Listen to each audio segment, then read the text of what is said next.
murakoze rero nanone bakunzi bacu b'igihe cy'ubuntu TV tubashimiye Imana se umwami wacu Yesu Kristo kandi akabana na data uriya ni Grand Frère.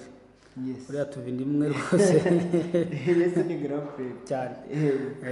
Muri bene ngo abimfura muri bene se. Icyo nicyo gundi. Buriya ntabwo nkunda kumwita umwami cyane.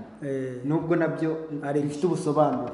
Ariko buriya kumwumva nka Grand Frère. Yego. Cyane cyane kumwumva muri social life, mu buzima busanzwe. Uko mwumva nka Grand Frère nibwo mwumva cyane. Kuko urumva nkano Yesu aravuga abaza Petero. Ari kumwe na Petero. Arababaza ngo abantu bavuga ko ndinde. Uretse nagaruka avuga. Aravuga ngo abantu bavuga ko umwana w'umuntu ndinde. Ubundi wakagize ngo yarangije gusubiza wari ko aravuga ngo abantu bavuga ko umwana w'umuntu ndinde. Yarangije kuvuga ko ari umwana w'umuntu. Atariko none bavuga ko umwana w'umuntu ndinde. Hari ukumenya ko ari umwana w'umuntu no kwishurirwa umwana w'umuntu cyari cyo. Umwana w'umuntu cyari cyo ni Grand Frère.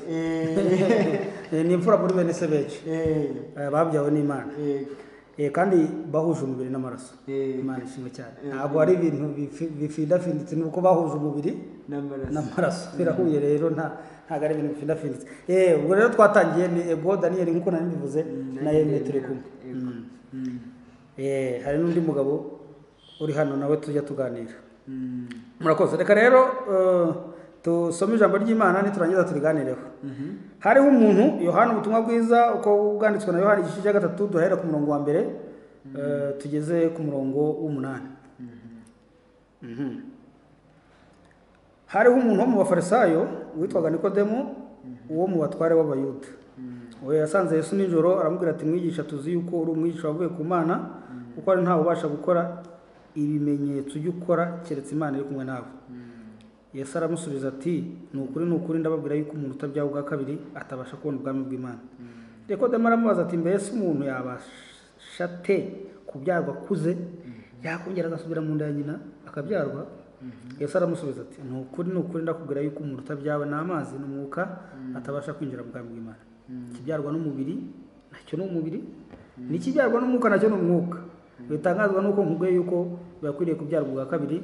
Umuyaga uhuha aho ushaka ukumva guhuha kwawo ariko ntumenya aho uva cyangwa aho ujya, niko n'uwabyara n'umwuka wese amera. Amen. Tugiye kuganira kuri aya magambo araza kuba aryoshye cyane. Turaganira mbese ninde ubyarwa bwa kabiri. Mbese Imana iravugurura. Ifata umuntu wari usanzweho ikamuvugurura. Irema ikindi cyaremwe gishya. Bigenda biti. Cyangwa se Imana ubundi ibyara ite? Yes. Kuvuga bwa kabiri ubundi ni gute? Kuko na Nikodemo amarabaza atari umuntu w'umusaza ungana nanjye. Nahasubira mu nda ya mama nkongera nkavuka. Urumva afite uko atekereza kuvuka bwa kabiri. Aho rero ndagira ngo Yeme utangire utuganiriza rwose ubundi umuntu. Kuko baravuze ngo ntushobora utabyawe n'amazi. Uretse gato tugihereho. Utabyawe n'amazi n'umwuka. Yego. Hasubiraho wasome witonze. Yego. Murongo 5. Yesu aramusubiza ati ni ukuri ndababwira ko yuko umuntu utabyawe n'amazi n'umwuka atabasha kwinjira mu bwami bw'Imana. Utabyawe n'amazi n'umwuka. None komeza mvuko nahita komeza. Ikibyarwa n'umubiri. Uretse gato ikibyawe n'umubiri n'umubiri. Hanyuma ikibyawe n'umwuka. Umwuka usubiyemo kabiri. Ariko amazi yo ntago yasubiyemo ahubwo ahise avuga ko amazi ari iki? Ari umubiri. Bivuze ko kubyarwa n'amazi ntago ari kujyana umuntu wenda muri Yorodani. Ahubwo ni ukubyarwa bisanzwe. Kumwe kubyarwa n'intanga. Yego. Wenda ndatanga icyanditswe Yesaya 48 umurongo wa mbere. Yesaya 48. Nimwumve ibimwanzu ya Yakobo mwe abitwa izina rya Isirayeli bagakomoka mu mazi ya Yuda. Yego. Urumva? Ngo bagakomoka mu mazi yande ya Yuda. Amazi ya Yuda avuzwe hano urumva yuko ni sperms. Urumva ko kubyarwa n'amazi wenda kuvuga ko iyo nyegamimanzi iveho. Bizwi ko kubyarwa n'amazi ari kujyana umuntu mu mazi gutya bakamuturika. Mwebwe bagaturika murabeshya ntago mubatiza neza kuko mubatiza ugomba kutubika umuntu mu mazi kubyarwa n'amazi si icyo. Kubyarwa n'amazi kubyarwa n'umubiri. Kubyarwa n'amazi n'ubwo nguko tubyara umuntu muri maternity bisanzwe. umuntu mu yandi magambo utaravutse ubwa mbere ntabwo yavuga noneho ngo deni aze kuza kubyarwa n'umwuka ntabwo abasha aho rero niho hari ikibazo abantu bibaza baravuga bati ariko se uwo muntu wabyawe noneho ubwa mbere abyarwa ubwa kabiri ate mbese uyu muntu wabyawe ubwa mbere niwe uvugururwa kuko yabyawe n'umubiri naho abantu rwose mana abantu baba confused uyu muntu wabyawe n'umubiri aravugururwa cyangwa abyarwa nyine bundi gushya akabyarwa n'icyaremwe kindi cy'umwuka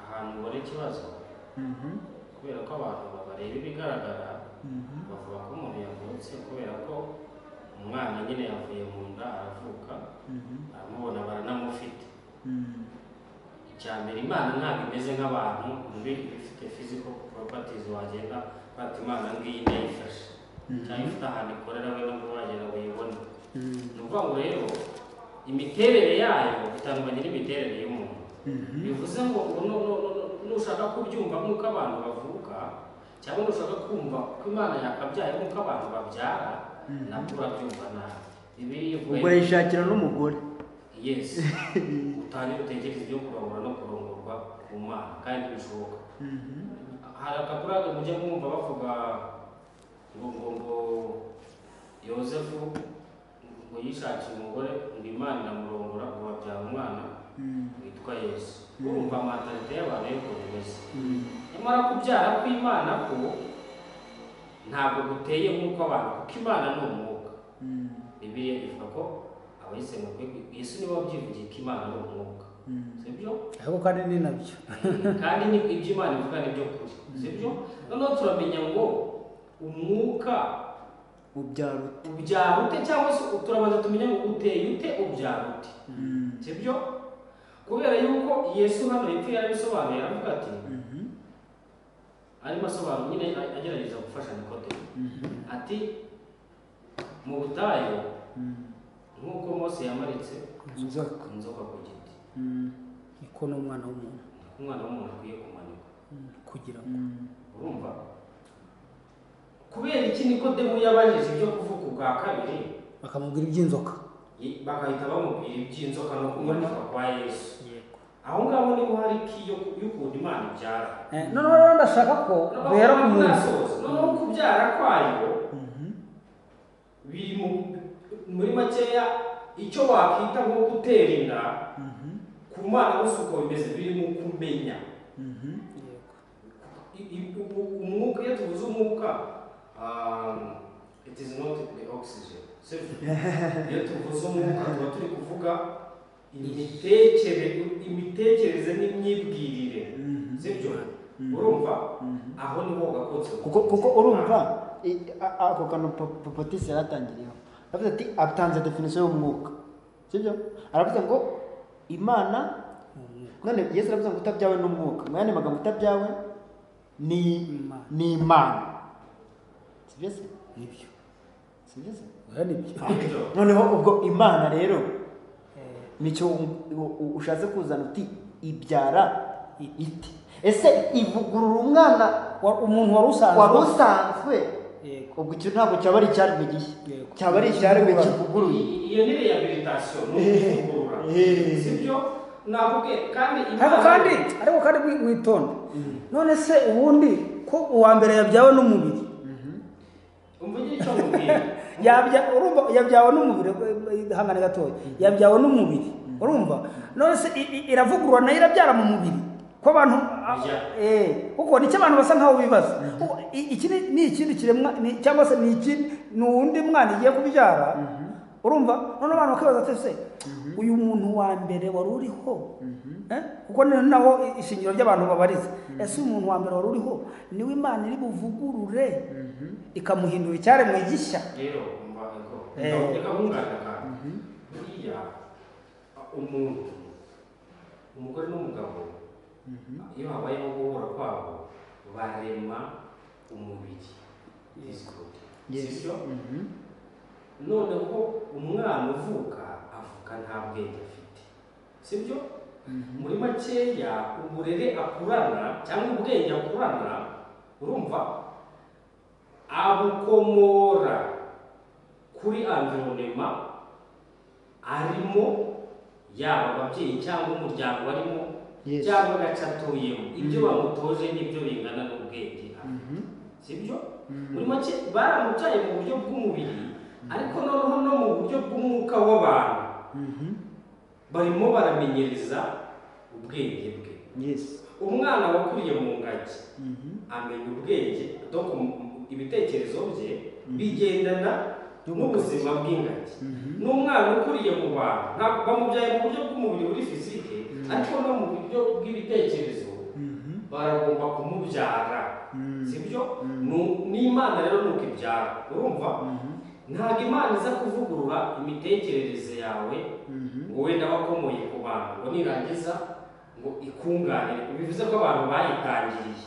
No. Umva icyo kibazo warubajije. Ndagira ngo duhere ku muntu yemeye.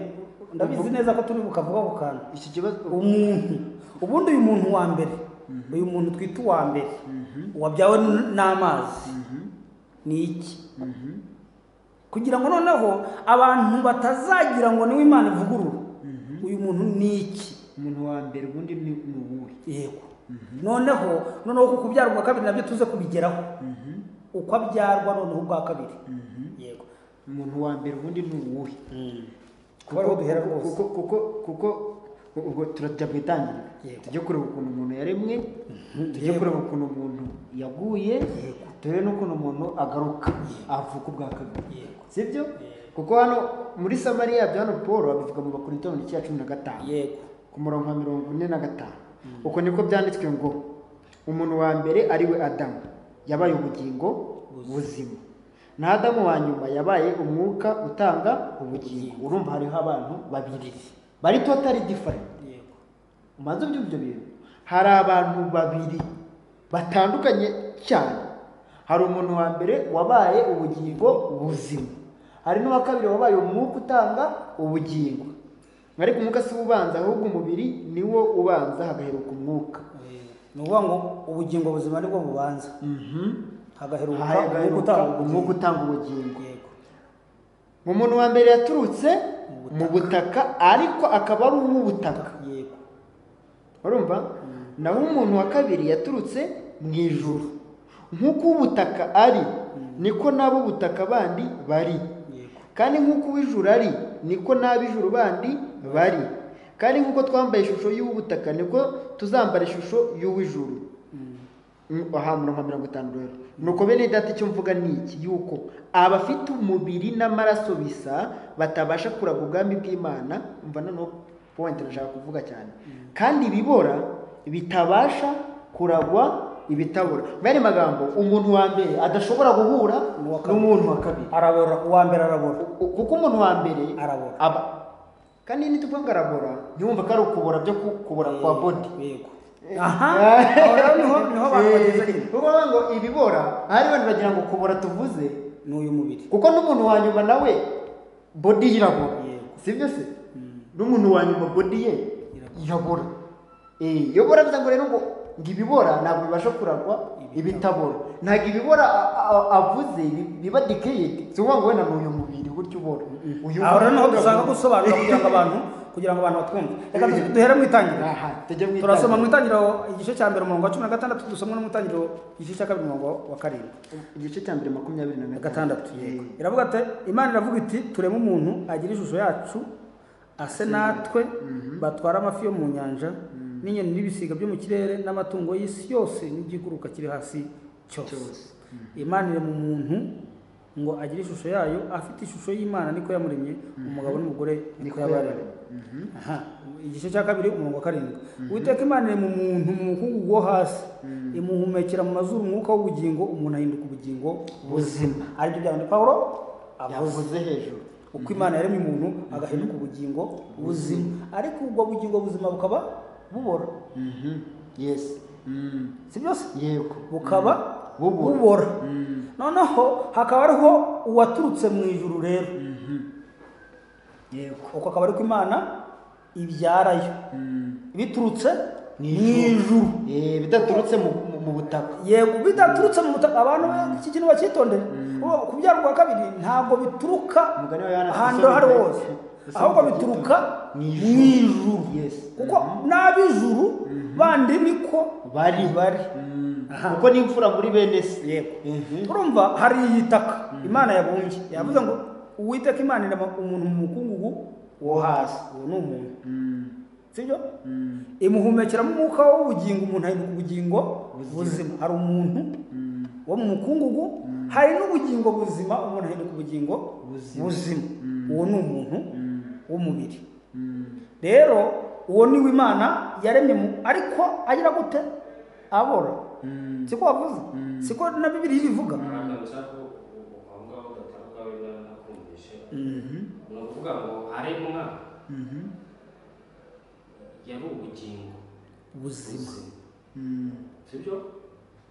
Ariko kugira ngo akomeze kugira ubwo buzima yari akeneye umwuka utanga ubugingo. Yamuhumekeyemo umwuka. Mbere y'uko imuhumekeramo umwuka yari iki? yari umukungugu. Yari umukungugu. Yari nka kiriya gishushanyo kiba kiri mu kiliziya. Masiko. Kiba kiri mu kiliziya. Yego. Umwuka Imana yamuhumekeyemo Ni wowe wamuhinduye ubuzima. Ni wowe watumye aba ubugingo buzima. Yabivuze hano Pawulo. Ariko witonde gatoya nanone. Uretse gato tuhagendemo neza. Yaremye ikintu mu mukungugu. Yego. Yafashe umukungugu iwubumbamo ikintu. Igice cya 2 umurongo wa 7. Yaremye ikintu mu mukungugu. Yego. Kirawo cy'igisikirete. Dongo cy'igishushanyo. Kirawo. Sibyo? Irangije ihumekeramo umwuka. Noneho ngo umuntu abiki ubugingo buzima. Bibiliya y'ikinyarwanda ivuga ubugingo. Buri ijambo ubugingo mu kinyarwanda irikoreshwa risobanura amagambo abiri. Yego. Risobanura life. Yego. Ubuzima. Yego. Rikongera rigakoreshwa rivuga soul. Amen nyine mu kinyarwanda ntabwo nabona ukuntu nyita. Donc hari uko babyita wenda ngo roho. Bashobora kubyita roho. Ahubwo nanone hari roho isobanura nanone esprit. Yego. Nyine mu kinyarwanda biragucanga. Mu kinyarwanda ni igice soul mu yandi magambo ni amarangamutima, ni ubushake n'imyibwirire. Hari icyo ntekereza kuko bavuga yuko yamuhumekeye umwuka mu mazuru. Muri nostile. Yes. Iyo bavuze mu mazuru rero reka tujye dufasha nyine abantu kuko ntabwo twe twumva kino kiganiro nta bandi bantu twe dusanga tukizi. Ikibazo nibaza iyo bavuze ngo yamuhumekeye umwuka mu mazuru, abantu bumva episode. Ariko amazuru yanyuzemo umwuka ukagenda ugahita ubugingo buzima. Nayanga mbese dufate debile. Nkunda kuba urugero rwa debile, nyine umuntu ufite ubumuga wenda yaravutse nyine afite ikibazo physically, afite ibice byose na oxygen arayifite, ariko kuki bavuga ngo ntiyuzuye? Uwo muntu se ntabwo aba yarahumekeyemo umwuka unyura hano. Oxygen abayifite. Oya, niyo umuntu apfuye baravuga ngo yashizemo umwuka.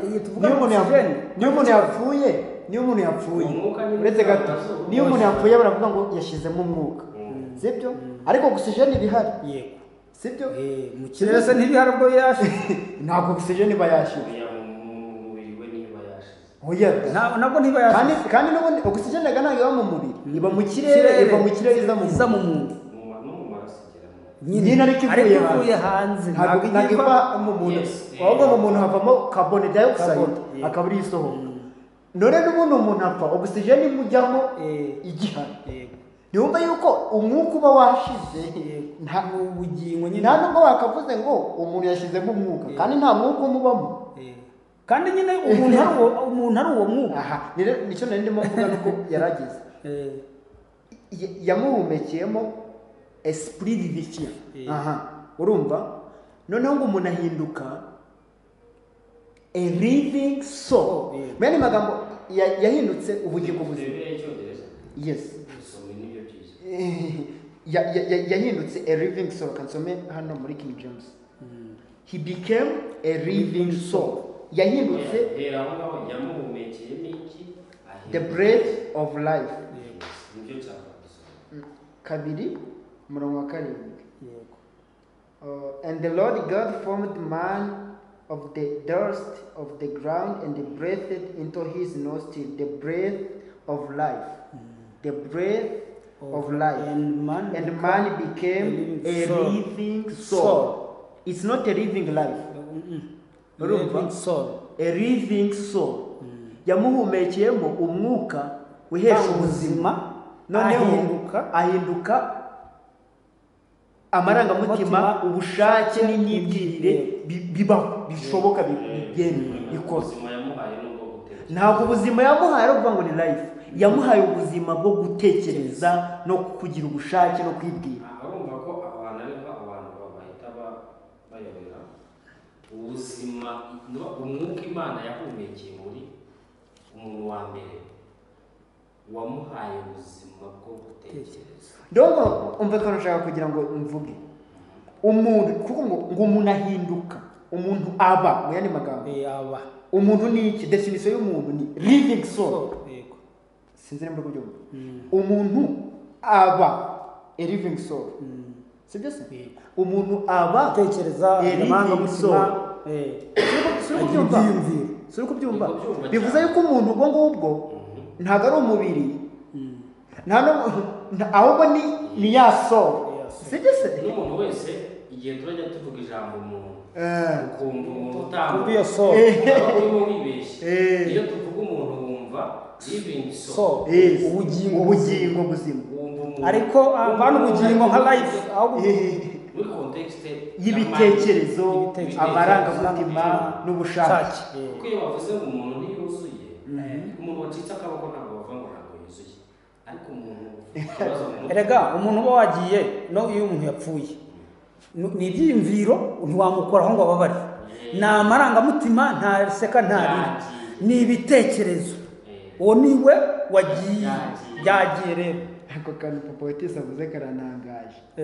Umuntu wacitse akaboko ntabwo bavuga ko atuzuye. Yego. Sibyo, urabona umuntu wacitse akaboko ntabwo yuzuye. wabona ututse rwose bagufunga. Ariko umuntu ufite ikibazo mu mutwe uravuga ati we ntabwo yuzuye. Kuko icyo kintu kumva ko umuntu utuzuye ni ya soul. Aha, noneho dukomeze. Ngo imuhumbekiremo umwuka w'ubugingo, umuntu ahinduka ubugingo buzima. Ariko noneho ukuntu yamuhaye condition kugira ngo bwa bugingo bubashe kuzabaho, kuko n'ubundi ntibwari buri. Yego. Sese. Kuko Paul yavuze yuko ngo uwo muntu yabaye ubugingo buzima, ariko Yesu ngaza ari umwuka utanga uhesha, ushobora guhesha ubugingo kubaho. Mwene magambo ubugingo ntabwo n'ubundi buriho. Sese. Aravuze ati noneho ahubwo umva ukuntu Imana yamuhaye kugira ngo abashe kubaho, yamuhaye ko kagomba kuzajya ku giti cy'ubugingo cyane. Sibyo se? Ku biti byose, ku giti kimenyesha ubwiza n'ikibi ntazakiryeho, ahubwo azajya ku giti cy'iki, ibindi biti byo byose ubugingo cyari kirimo. Ibindi biti we ntituzi nimba yarakiriye cyangwa atarakiriye, ariko ntekereza ko ashobora kuba atarakiriye. Ntabwo akiriye kuko Imana yese ikirinda. Igishyiraho inkota n'abamarayika kugira ngo bakirinde, noneho hatakiryaho akarama ari umunyabyaha. Urumva ntabwo yakiriye rero. Noneho rero aho nari ngiye kuvugira aho ngaho, mu yandi magambo kiriya giti cy'ubugingo Yesu urabizi ko ari we uzavuga yuko ari umuzabibu w'ukuri. Uwo niwe giti cy'ubugingo, niko yivuga. Anivuga mu byahisho bavuga ko ari we giti cy'ubugingo. Mu yandi kandi noneho Bibiliya igaragaje yuko ari we umwuka utanga ubugingo.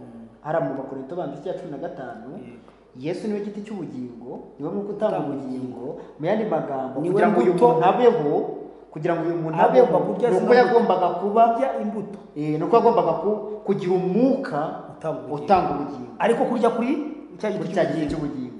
Handi mu Batesalonike ba mbere igice cya 5 23 hari umubiri twawubonye, hari ubugingo tumaze kububona, ikibura ni umwuka uhesha ubugingo kubaho.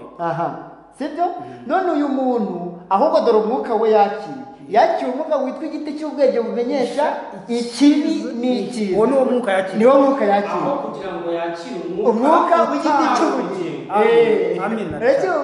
aho kugira ngo yakire umwuka utanga ubugingo, yakire Yesu, yakiriye igiti cy'ubwenge bumenyesha icyiza n'ikibi, cyangwa se yakiriye shitani. Mu yandi magambo, aho yakiriye imitekerereze cyangwa ubwenge bumenyesha ikibi n'icyiza, ariko bwa Satani, aho kwakira ubwenge bufite gutekereza kw'Imana. nyine ngo yakire bwa Satani. Aho rero niho umuntu yavukiye kwa Satani. None uretse gato aka urahita ubyumva, urahita ubona ko ubwo ngubwo umuntu uriya mwuka uvuga mu Batesalonike, sibyo? Si umwuka karemano, kuko bisa nkaho iyo Paul avuga ngo umwuka ubu umuntu yaremwe, mu kuremwa k'umuntu nta mwuka ubonetsemo, nawe hari umwuka ubonyemo, kuko bamuhumekeyemo ngo ngakuka mu mazuru, akuka agahesha ubugingo so. Ariko noneho kugira ngo iyi soro ize kubaho, eyida iraba ikonekise kuri Satani, ku giti cy'ubugingo cyangwa se ku giti cy'ubwenge. Noya reka tugero iraba ikonekise ku Mana cyangwa kuri Satani. Kuvuga ngo cya gice cya gatatu cy'umwuka ni Imana cyangwa ni Satani. Kubera ko abantu bamenyereye ko Satani ari umwicanyi wenda mu buryo bugaragara, ubwo ni umwicanyi, ariko uburyo umwicanyi wica mu bwenge we ntabwo abantu bahita bamubona. Ni ukuvuga ngo katuvuge muri kontekste nziza ariko y'ukuri nta kibazo, yakiriye ubwenge, yariye ku giti kimenyesha ubwenge bumenyesha ikibi n'icyiza, kandi yari akwiye kurya ku giti cy'ubugingo. Muri make yari akwiye kugira imitekerereze y'ubumana aho kugira imitekerereze y'ubwenge bumenyesha ikibi n'icyiza.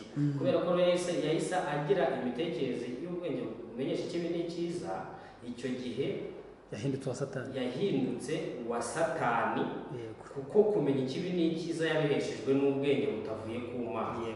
Sibyo? Icyo gihe rero communication ye n'ubwenge bw'Ubumana ntayari igihari. Nuko umuntu yabaye muri Satani paka igihe bidashingiye ku kibi, bishingiye ku kibi cyangwa icyiza, kuko atigeze amenya imitekerereze y'Ubumana. Noneho rero ni nabyo rero abantu bigisha, ni byari umuntu yitwa ngo yavutse ubwa kabiri, ni igihe yakiriye muri we gutekereza kwa Kristo, akonekta noneho kuri cya giti cy'ubugingo. Uretse turahageraho kamanze sana hano kugira ngo tuze kuhageraho, kuko confusing. Abatesalonike 5:23 aravuga ngo abambere, Imana y'amahoro ibeze rwose, kandi mwebwe ubwanyu n'umwuka wanyu n'ubugingo n'umubiri byose birarindwa bitazabaho umugayo ubwo Umwami wacu Yesu Kristo azaza. Yibahamagara uretse gatoye wikiri gukomeza, mwebwe ubwanyu, umwuka wanyu, ubugingo n'umubiri. Bisa nkaho umuntu afite umwuka we karemano, ariko nyamara turi kubona ko mu kuremwa nta mwuka we ku giti cy'uhari. Eyida ni shitani cyangwa se ni Imana, cyangwa se n'umwuka. Reka tureka kuvuga ngo ni shitani, ni umwuka utari uw'Imana. Uwo mwuka wiswe umuntu niwo twakwita Satani himself. Ni igiti kimenyesha icyiza n'ikibi, ni nayo Satani. Kandi witonde, twigeze kuvuga ngo umuntu uko turimo kuvuga ni soul, ni ibitekerezo, ni amarangamutima, ni ibyiyumviro. Uwo niwe muntu. Aho rero niho yariye kuri cya giti, noneho ibyiyumviro bye, ubwenge bwe n'ubuzima bwe bihinduka kuyoborwa na Satani, aricyo giti kimenyesha icyiza n'ikibi yariyeho. Genda usomere muri Luka igice cya 4. Wumva ukuntu Satani abwira Yesu. Muri Luka igice cya 4 wumva ukuntu Satani abwira Yesu. Umurongo wa mbere, igice cya 4 Yesu ageragezwa na Satani. Ngo wenda reka mpere ku murongo wa 3 cyangwa reka mpere ku wa mbere. Yesu yuzuzwa umwuka wera, ava kuri Yorodani ajyanwa n'umwuka mu butayu, amarayo iminsi 40 ageragezwa n'umwanzi. Muri iyo minsi ntiyagira icyo arya, nuko ishize arasonza. Umwanzi aramubwira ati, niba uri umwana w'Imana bwirira ibuye rihinduke umutsima. Yesu aramusubiza ati, handitswe ngo umuntu ntatungwa n'umutsima gusa. Umwanzi aramuzamura amwereka ubwami bwose bwo mu isi aho ngaho mu kanya gato. Aramubwira ati, ndaguha ubu butware bwose n'ikuzo ryabwo, kuko ari jye wabugabanye, wabugabanya kandi mugabira uwo nshatse wese kandi mbugabira uwo nshatse wese komeza nuko numfukamira ukandamya buriya bwose buraba ubwawe Yesu aramusubiza cyanditse ngo uramye Uwiteka Imana yawe aba ariyo ukorera yonyine. ndakubaza yego ko tubona ko mu itangiriro Imana iri mu muntu yamuhaye ngo atware isi Satani yayitwaye ubutware yabugabanye ryabo yabugabanye arya ishuka umuntu akarya ku giti kimeze cyiza n'ikibi agatangira kuyobora amarangamutima ye kuko iyi si tuvuga byonyine igihe Satani yaza bakemera gukorana nawe ikiganiro agatangira akavuga bagatangira kubona ibintu atangiye kuvuga biri mu kuri ejo ubutware yari yego ati Imana yarababeshye ntabwo mwari gupfa ntabwo mwapfa haje indi realite itandukanye n'iy'Imana yabahaye kuba rero utangiye kwemeranya n'indi message itari y'Imana fini ubwico nicyo gihise gitwara bwa butware bwawe kuko nawe wagihaye intebe iyi niyo wamaye. nanone ndebera mbwira hari ahantu Yesu abwira muri Mateyo 16 Yesu abwira Petero ati subira inyuma donc Yesu ari kumwe na ari oya ntabwo avuga ngo mva inyuma aramwa ngo subira inyuma ya Satani kuko karagana avuga ngo subira inyuma yego yaraje imbere subira inyuma ya Satani kuko muri Satani agomba kuhari inyuma ya Yesu urumva nanga ati subira inyuma ya Satani abimubwira cya gihe Petero ngo ati ntukazagore kubambwe none ni gute Petero abaye Satani ni ibitekerezo ni wumva kuko ibyo utekereza ari ibitekerezo by'abantu bivuze yuko wa mwuka wiswe w'abantu ni wa Satani. iyo umuntu avuze ngo umwuka w'abantu mu yandi magambo umwuka bavuga ni wa Satani. Ni ibitekerezo reka ni ibitekerezo yego nyine urumva ubundi iyo tuvuze umwuka ni abari beze ni nka driving force iyobora ibitekerezo by'abantu donc ibitekerezo byawe biri based biri kuyoborwa n'uwuhe mwuka sibyo rero abantu hari igihe bumva icyiza n'ikibi hagiye bumva icyiza muri angere yo kuyoborwa na Imana ikibi bakacyumva muri angere ya Satani ntabwo aho hari ikibazo aho ukomora gutekereza kwawe nihe uhakomora muri realite yakomotse kuri Satani nguko uko ikibi n'ikiza bikomoka muri Satani. Icyo nari mbikubarije ni iki ngiki nagiraga ngo dukureho urumva imyumvire yo kuvuga ko umuntu afite umwuka we uri independent nose hari cyanditswe wabona kigaragaza ngo umwuka w'umuntu uri independent. Hari icyo Baroma bavuga ngo umwuka wanjye amanye n'umwuka w'Imana mu Baroma mu gice cya 8 ariko iyo usomye mu zindi Bibiliya ntabwo ari ko havuga cyane cyane mu ijambo ry'Imana we nubwo ariko handitse ketse no mu zindi Bibiliya handitse ngo umwuka wacu ahamanya n'umwuka w'Imana ko turi abana b'Imana oya ni ntabwo ari uko handitse katuhasome Baroma mu gice 8 umurongo wa 16 Abaroma igice 8 umurongo wa 16 aravuga ngo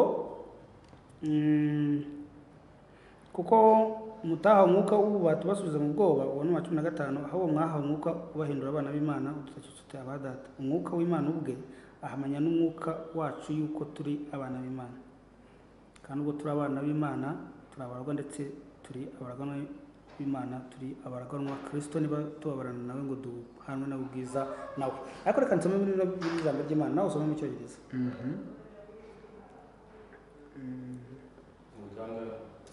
Abaroma igice cya 8 umurongo wa 16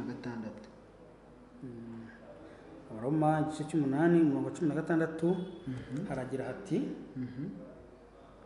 haragira hati mu ijambo ry'Imana umwuka ubwe mwuka ubwe niwe utwemeza mu mitima ko turi abana b'Imana. Ntiwumva muki mu mitima urumva rero bitandukanye n'umwuka w'umuntu kuko umwuka w'umuntu wo ntubaho. Yes. Musomere iyo y'icyongereza. Kanze ndebe. Verse 8 says verse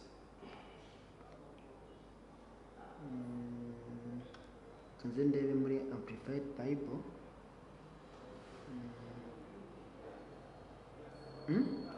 umwuka ubwe niko hano muri Bibiliya y'Ikinyarwanda havuga. Ariko urumva ko umuntu urumva umuntu nta mwuka yari afite. Yes. Ntawo. Ahubwo ni umwuka Imana yamuhumekeye kereka niba wowe ngo wari wo bita umwuka w'abantu ariko kandi urumva n'uw'Imana nyine. Urumva n'uw'Imana hagari. Uwo ni wo wahinduye kuma umuntu yatekereza. None ibyo bitekerezo byo bikayoborwa n'Imana cyangwa Satani. Yes. Urumva Satani ataraza kubashuka. Bayoborwaga n'Imana yababwiye. Bari bazi iby'Imana ivuga gusa. Yes. Igihe Satani yaziye ababwira kumva ibindi bintu batari bazi. Ariko none ikosa bakoze babyemeza imitima yabo ko nabyo bishobora kuba byarya. Ahubwo bumvaga byo bigiye kurya. Icyambere bagiye kumenya icyiza n'ikibi kugira ngo bajye bahitamo icyiza ikibi bakihoreze. Aho rero niho haje ikosa. Niho haje ikibazo. Bagiye kuyoborwa n'ubwenge bwabo. Ariko reka tubwire kubwita ubwabo kuko buyobowe n'umwuka wa Satani nyine ubwo bwenge bwabo. Yes. Kuko buyobowe n'icyo Satani yababwiye ariho avamo icyiza n'ikibi. Ukuri bamenye si ukw'Imana ni kwa Satani. urabahesha ubuzima bwa Satani buva kuri Satani. Yes. Bibi cyiza bibi kibi ariko kuri bamenye urimo kurova kuri Satani. Ubundi bari bazi kuri kuvuye ku Mana gusa. Rero naho ubutware bwa Satani bwinjiriye mwisi mu cy'umuntu yita ukuri mu buzima bwa buri munsi. Yes. Kuko icyo kintu kizaturuka ku bwenge bwe kandi yemeje umutima ku bwenge bwe buzamubeshaho. Umva wa murongo urashaka gusoma nawubonye. Abaroma igice cya 8 no mu 16 ndi gusoma Phillips Bible. Urumva iri kuvuga ngo the Spirit himself umwuka w'ubwe endorses our inward conviction that we really are the children of God. Umwuka w'ubwe yemeza conviction that donc adukonvenka mu indani ko adukonvenka inward. Kuna handitse umuntu wumva icyongereza ne wahita ubyumva neza. The Spirit himself endorses our inward conviction that we really are the children of God. Inward conviction. Adukonvenka neza indani ko turi abana b'Imana. Ndabyumva. Ntabwo ari ngo hari undi mwuka wacu wihariye wivanga mu yandi magambo kuko urumva umuntu amaze guhura n'Imana amaze gutandukana amaze kwimura Imana. Mu yandi magambo twavuga ko yimuye Imana kandi nta nubwo yarayifite wenda nyuze kuko urabona Adamu wa mbere hari bishobora kuvuga abantu bakagira nk'ubwo reka kankanosheho gato bene bizatuma abantu batekereza kuko Adamu wa mbere Adamu akirema ntabwo n'ubundi yari hari hakenewe Yesu kugira ngo haboneke umuntu urubyaro rw'Imana. Bimwe bavugaga kare kuko Adamu ntabwo ari umwana w'Imana yari ikiremwa cy'Imana ariko ntabwo ari umwana w'Imana kuko hari ubwo abantu batekereza ko wenda Adamu wenda kimwe mu bintu byatumye Yesu aza cyambere ari ukwishyura ibyaha gusa kuko ni ukubyarira Imana urubyaro kuko ntabwo wenda Yesu yaje kubera ko Adamu yakoze icyaha byonyine kuko nanze gusipoza ngo mvuge ngo niyo adakora icyaha kandi yaragikoze ariko mu kuri ntabwo Adamu yari yuze kuko yari yategetswe kugira ngo abe connected kuri Yesu. Mu yandi magambo Adamu n'ubundi yari akeneye Yesu atarakora n'icyaha. Urumva ataranaba connected kuri Satani. Adamu yari akeneye Yesu. Yari akeneye igiti cy'ubugingo nyine. Yari akeneye igiti cy'ubugingo. Ntabwo yagikeneye kugira ngo ahinduke ubugingo kugira ngo ahinduke umwana w'Imana. Ntabwo Adamu yakeneye Yesu nyuma y'uko ariye ku giti cy'ubwenge bumenyesha icyiza n'ikibi, ahubwo wenda Yesu yapfuye kubera yuko Adamu yariye ku giti cy'ubwenge bumenyesha icyiza n'ikibi, ariko ntabwo Adamu yakeneye Yesu kubera ko yariye ku giti cy'ubwenge bumenyesha. Yesu we yari akenewe mbere y'uko Adamu akora n'icyaha. Sinzi icyo kintu muri kucyumva. Kuko Bibiliya ivuga yuko Imana ariyo yagambiriye kera isi itararemwa ngo tuba abana bayo tubiheshejwe na Yesu Kristo, na Yesu watambye kera isi itararemwa. Haleluya. Ntabwo Yesu, kuko urumva abantu bafata umugambi w'Imana wa Yesu Kristo bakawutangirira nyuma y'uko Adamu akora icyaha na mbere. Kandi Bibiliya bivuga mu Befeso, aho Papa Otisa avuze ni mu Befeso, ni mu Befeso mu gice cya mbere, ibintu umuntu avuga akavuga indimi. Yego, ni ibintu yari yaragambiriye kera isi itari yaremwe. Yego, ndafashe. Niyo ngo Yesu ntabwo yaje kubera yuko we umuntu yakoze icyaha, yaje kugira ngo abyare Imana. Kebabo we Adamu ntabwo yari umwana w'Imana, yari ikiremwa n'ingurube. Ijambo rivuga ngo ubwo azitamba n'igitambo azabonera Imana. Nibyo nari ngiye gusoma hano muri Yesaya mu gice cya 53. Nibyo nari ngiye gusoma, nari naharambuye ku murongo wa 11, wenda reka mpere kwa 7. Yararenganye ariko yicisha bugufi, ntiyabumbura akanwa ke, amera nk'umwana w'intama bajyana kubaga, cyangwa nk'uko intama ishishikira imbere y'abayikemura, niko atabumbuye akanwa ke.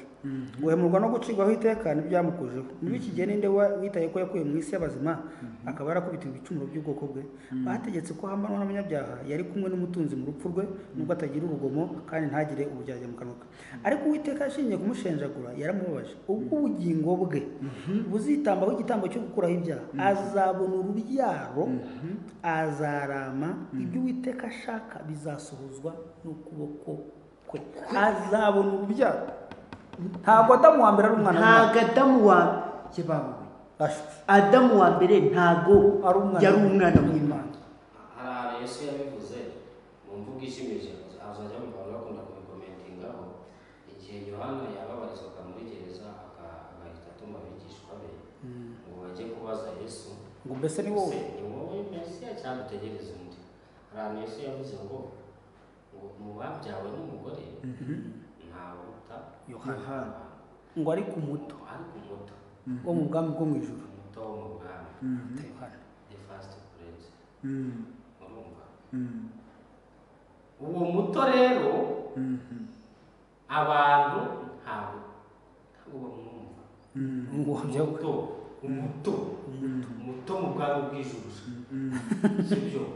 aruta Yohana ni umuto muri urwo rubyaro. Yes, urumva urwo rubyaro Yesu umwana ukizera directe, wa wundi ukiri umunyabyaha ijana ku ijana. Paulo yandikira Abakorinto akababwira ati muri abana cyangwa se muri abakamere. Uwo muntu rero ungana atyo, uwo wa kamere ntabwo cya Yesu kiravuga, ayoborwa n'Imana, aruta Yohana nako aruta Adamu. Ubwo azitambaho igitambo azabonera Imana urubyaro. Umuntu umenye igitambo cya Yesu yababaye urubyaro rw'Imana. Understanding sacrifice ya Yesu ukayumva in your mind, ububaye urubyaro rw'Imana. Ako kantu konyine understandinga igitambo, ubuzima bw'Imana yabuze umwana, ukamenya ko ubuzima bw'Imana yabuguze ubuzima bwawe, kubimenya byonyine bwa mbere byinjiye mu matwi y'umutima wawe. Abana yabaye amatwi y'ubwonga ukiri kandi ukabimenya. tugiye kuvuza induru. Reka nkubwire uwo muntu umenya ku kantu akiyoborwa na kamere yose aruta Yohana, Adamu. Reka nivugira Adamu, aruta abo kwa Adamu bose. Impamvu Yesu utangaho urugero kuri Yohana, mu babyawe na Adamu nta muntu uriho uruta Yohana. umuntu ukomeye mu bantu ab'abakayizari ab'abaperezida b'abaki abenadamu yibuseru umukuru mu rubyaro rwa Adamu wese ni Yohana, ariko muto mu bwami bw'Imana umuntu uwumvisha Yohana niwe muntu wahishuriwe ko ari gutegura uwo Imana yateguye kera azacuruza. Yohana niwe advance party wa Yesu, niwe muntu wamenye Yesu neza, aranamutegura aranamuvuga mubwira abantu ko ari cyo cyamuza. We yanamumenya ataravuka, bahuriye mu nda. Urumva bigera ku rwego amushaka. Haleluya. Urumva ariko message Yohana yari afite yari nyinshi kuruta babayeho bose. Yes. Oya yaramwitegereje. Ariko no kubera ko impamvu agiye kuba akurutwa n'umwana muto uri mu bwami, baratari yabyarwa, umukiza yarataritamba icyo gitambo. Reka ntabwo Yohana ubyaro wibigora nuko Yohana yaratari yabyarwa wibigora gusa. Yes. Umuto wo mu bwami bw'Imana. Kuko kandi cyane iyo avuze na Yohana wenda, ariko reka tureke kubyinjiramo cyane ngo tujye kuri advance yo hejuru, kuko akenshi navuga Yohana aravuga n'ubundi esprit ya Yohana, kuko hari nk'ahagera Pawulo yagera mu Efeso agahura n'abigishwa bo muri Efeso bagati mwabundi mwabatejwe mu batizo twabatejwe mu batizo bande wa Yohana. Yohana ikintu yabatizaga no gutegereza kwihana utegereza uzaza. Aba mu yandi magambo umuntu muto wamaze guhishurirwa Yesu utaramenya ibintu arutabategereje, amamiliyari n'abamiliyari bagitegereje agakiza, bagitegereje kuzakiranuka batabiheshejwe no kwizera.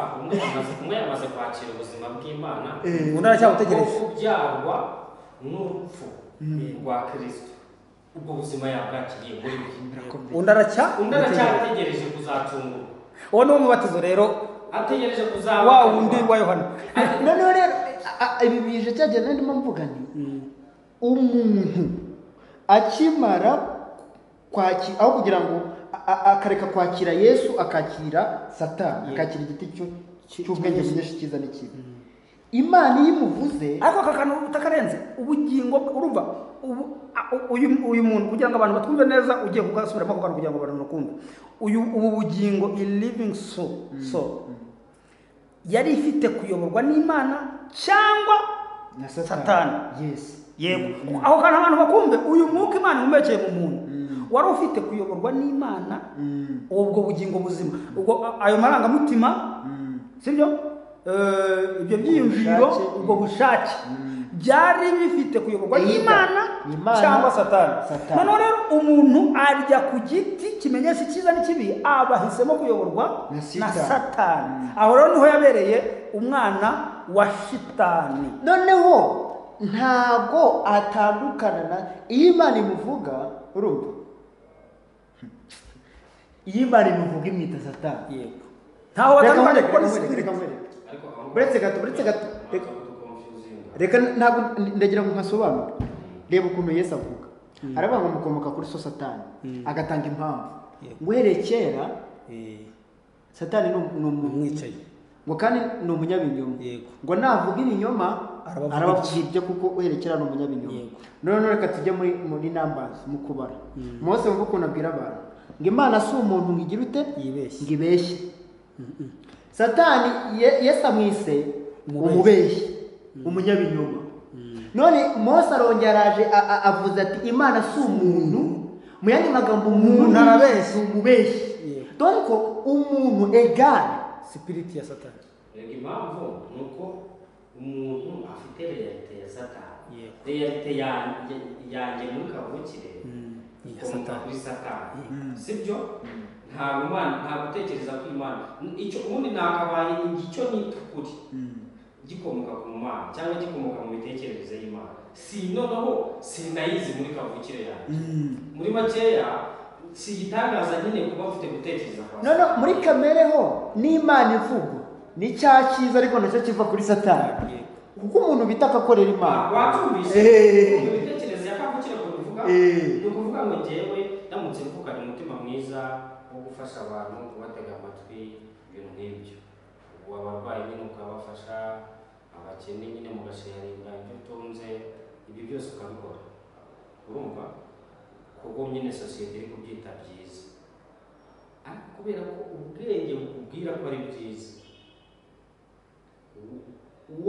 uwabumenye mbere abukomora kuri satani ubwiwe n'iki ko ari byiza kuko ahantu gukomora ko ari byiza ikintu kiri kuguha sinyatire y'uko ibyo bintu ari byiza kuri satani ni wa mwuka wa satani. ni umwuka wa satani. Noneho rero aho ngaho niho ahita akwereka ko nituramuka tuvuze ngo umwuka w'umuntu egara shitani, niyo mpamvu Yesu akabwira hajya mu yize n'ujya avuga ngo Imana ntigira isoni. Yesu ntabwo agira isoni zo kubwira Petero ngo subira inyuma yanjye satani we shitani. kandi biba bisanzwe impamvu ari uko yari azanye ibitekerezo by'abantu bitandukanye n'ukuri Imana iyo yagennye. Nta nubwo Imana yo yagennye ko kandi reka mubwira dare ikintu kijya kintangaza hariya hantu none Petero bari kuzana imyumvire ivuga ngo wowe ntabwo inshuti ikintu kijya kintangaza ariya marangamutima ya Petero ari amarangamutima ya Petero mvuga ko yayobowe na satani. Ari amarangamutima ya Petero arabuza Imana gukora umugambi wayo, niho bipfira. Urumva ayo marangamutima mu by'ukuri uwayumva yavuga ati umuntu ni inshuti yanjye ntakwiye gupfa. Si byiza si byiza ukuntu ubwenge bwa kimuntu nyine ko budafite Imana na gato bumeze ntabwo kuko iby'Imana ihamya iby'Imana biri kashe ni naho harimo ikibazo. noneho ubwenge bumenyesha ikibi n'ikiza bwo bureba ibigaragara.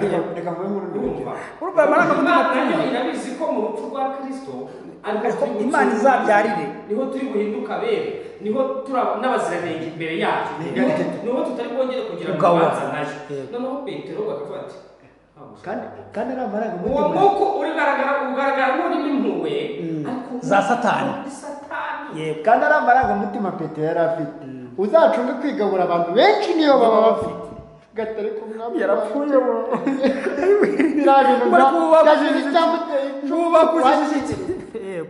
uzumve niba bari guseka umwami wanjye we baguteye icumu ahubwo Imana ishimwe ko yamwishe.